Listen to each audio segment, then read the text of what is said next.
When that video was caught, immediately they captured that video.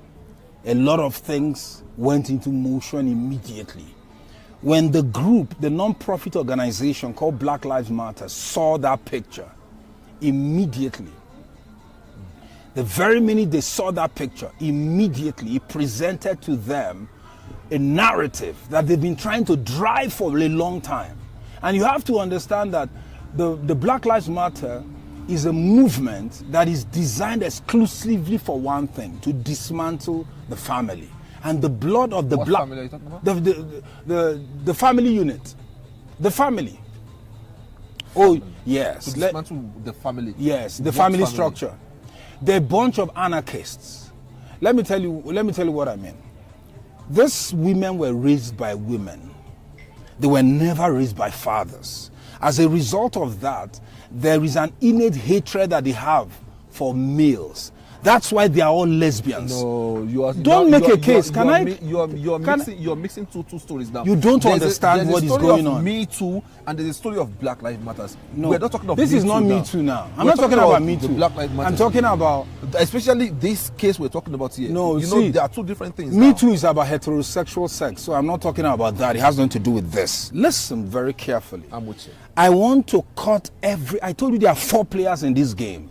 The first game is Black Lives Matter. Black Lives Matter was started by 3 lesbians who were not raised by their fathers. And as a result of that, they had an innate hatred for men.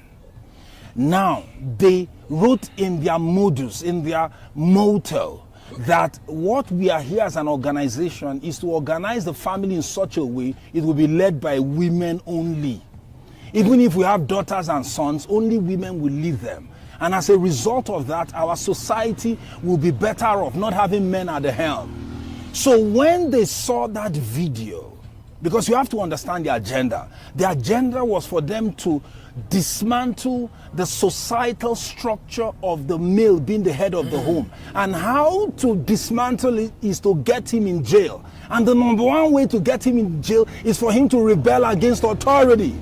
And the rebellion against authority puts him in a place where he's either shot by the one he's rebellious against, or he's taken to prison as a result of the fact he's not compliant.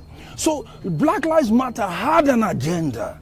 When the video was released, they saw it as a perfect tool for them to sell their agenda. So what they did was that they were the ones who literally micromanaged that video. They weren't the ones who shot it, but they were the ones who were able to capture it. And they were the one. No, they were not the one. It was a bystander that caught it. Thank you. But they were one of the first. Because look, it's they attached the narrative to it. Look, they were the ones who sold it. Let me tell you something. That same week. You know the same video? Wait, KB.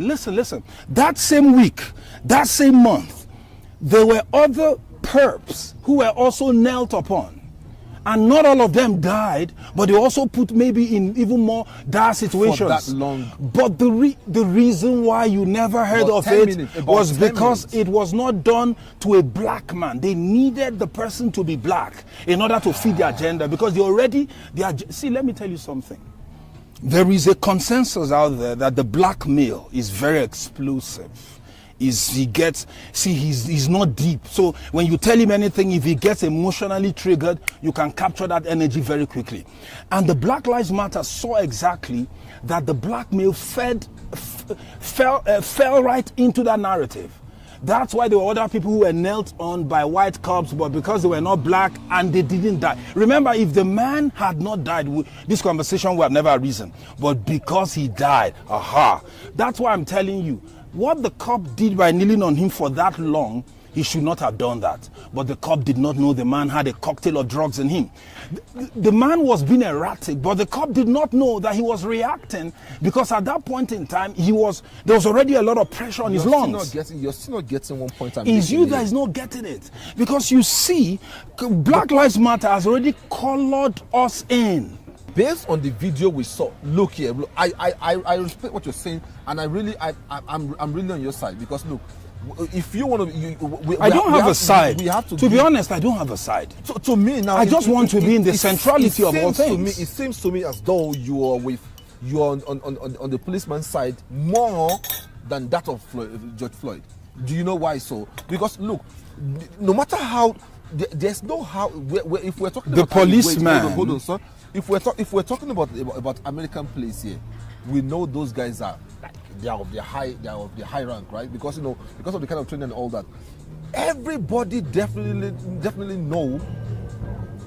I'm sure they would have told them, look, if you sit or if you're on top of somebody for this long, 2-3 minutes, you should be able to you should have been able to get what you need to get on time, or then move to the next one, or move to the next one, or move to the next one.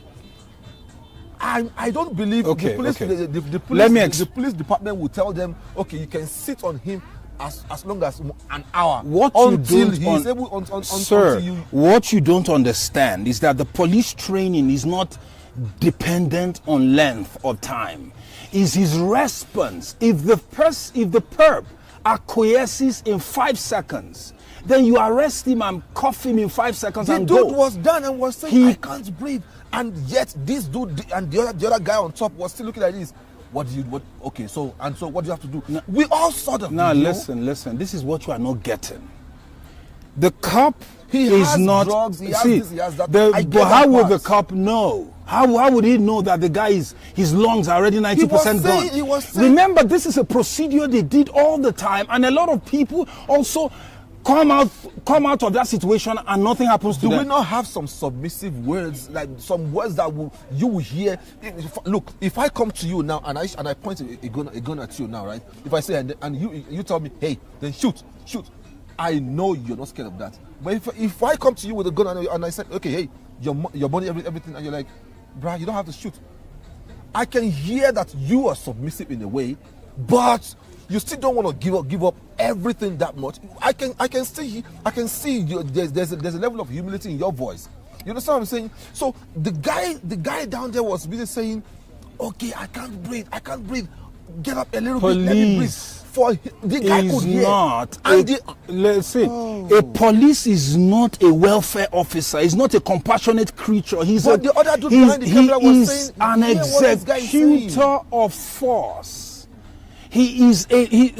That's why the president or the leader or the mayor is called the commander-in-chief, because he commands the absolute authority over force, and he discharges it through a badge to a police officer whose job is to simply execute force. He's not here to rob your tummy and make you feel good. He's there to arrest you and take you away from that situation. If the man that was being arrested had succumbed and acquiesced, it's unfortunate that he died. In short, let me tell you the truth.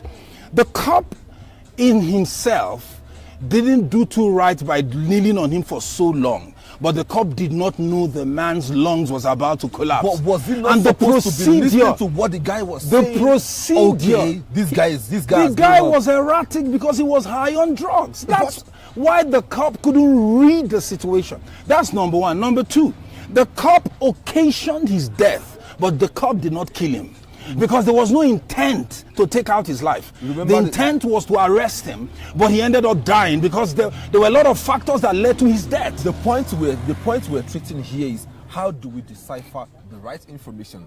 If the information is, look, remember now, we are both analyzing the same video that we all see,